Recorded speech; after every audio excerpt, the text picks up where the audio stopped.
नमस्कार दोस्तों, एक बार फिर से आप सभी का स्वागत है हमारे चैनल भक्ति धारा में।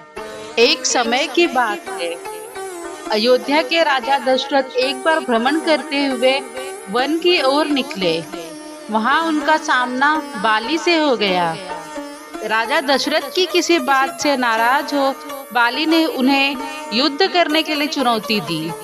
राजा दशरथ की तीनों रानियां में से कैकेयी अस्त्र शस्त्र एवं रथ चलाने में पारंगत थी। अतः अक्सर राजा दशरथ जब कभी कहीं भ्रमण के लिए जाते तो कैकेयी को भी अपने साथ ले जाते थे। इसलिए कई बार वह युद्ध में राजा दशरथ के साथ होती थी। जब बाली एवं राजा दशरथ के मध्य भयंकर युद्ध चल रहा था, उस समय संयोगवश रानी कैकेयी भी उनके साथ थी। युद्ध में बाली राजा दशरथ पर भारी पड़ने लगा। वह इसलिए क्योंकि बाली को यह वरदान प्राप्त था कि उसकी दृष्टि यदि किसी पर भी पड़ जाए तो उसकी आधी शक्ति बाली को प्राप्त हो जाती थी। अतः यह तो निश्चित था कि उन दोनों के युद्ध में हार राजा दशरथ की ही होगी। राजा दशरथ के युद्ध हारने पर बाली ने उनके सामने एक शर्त रखी। शर्त यह थी कि या तो वे अपनी पत्नी कैकेयी को वहां छोड़ जाए या रघुकुल की शान अपना मुकुट यहाँ पर छोड़ जाए। तब राजा दशरथ को अपना मुकुट वहां छोड़ रानी कैकेयी के साथ वापस अयोध्या लौटना पड़ा। रानी कैकेयी को यह बात सुनकर बहुत दुखी हुई। आखिर एक स्त्री अपने पति के अपमान को अपने सामने कैसे सह सकती थी।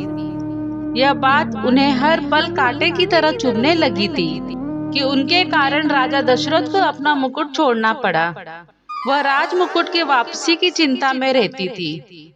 जब श्री राम जी के राज तिलक का समय आया, तब दशरथ जी व कैकेयी को मुकुट को लेकर चर्चा हुई।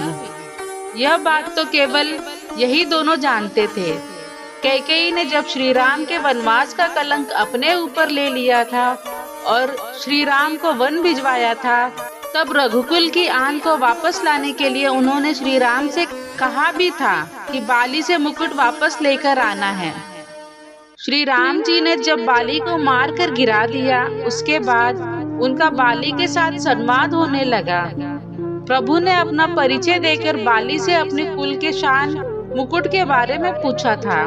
तब बाली ने बताया, रावण को मैंने बंदी बनाया था।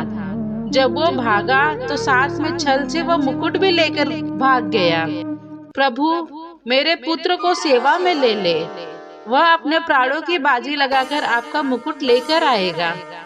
जब अंगद श्री राम जी के दूत बनकर रावण की सभा में गए, वहां उन्होंने सभा में अपने पैर जमा दिए और उपस्थित वीरों को अपना पैर हिलाकर दिखाने की चुनौती दे दी।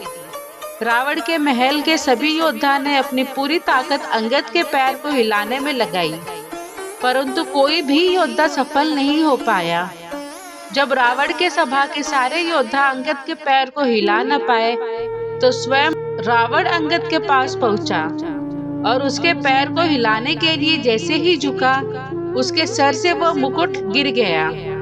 अंगद वह मुकुट लेकर वापस श्री राम जी के पास चले आए। यही महिमा थी रघुकुल के राज मुकुट की। राजा दशरथ के पास से मुकुट गया तो उन्हें पीड़ा झेलनी पड़ी। बाली से जब रावण वो मुकुट लेकर गया तो बाली को अपने प्राणों की आहुति देनी पड़ी। इसके बाद जब अंगद रावण से वो मुकुट लेकर गया तो रावण के भी प्राण गए तथा कैकेयी के कारण ही रघुकुल के लाज बच सकी। यदि कैकेयी श्री राम को वनवास नहीं भेजती तो रघुकुल सम्मान वापस नहीं लौट पाता। कैकेयी ने कुल के सम्मान के लिए सभी कलंक एवं अपयश अपने ऊपर ले लिए। इसलिए श्री राम अपनी माताओं में सबसे ज्यादा प्रेम कैकेयी को करते थे। श्री राम कैकेयी माता को इसलिए भी बहुत प्रेम व आदर करते थे क्योंकि कैकेयी के द्वारा ही उनका अवतार लेना सार्थक होना था। तो दोस्तों, ये थी आज की हमारी कहानी। अगर आपको कहानी अच्छी लगी तो चैनल को लाइक और शेयर जरूर करें और हमारे चैनल को सब्सक्राइब करना ना भूलें। धन्यवाद।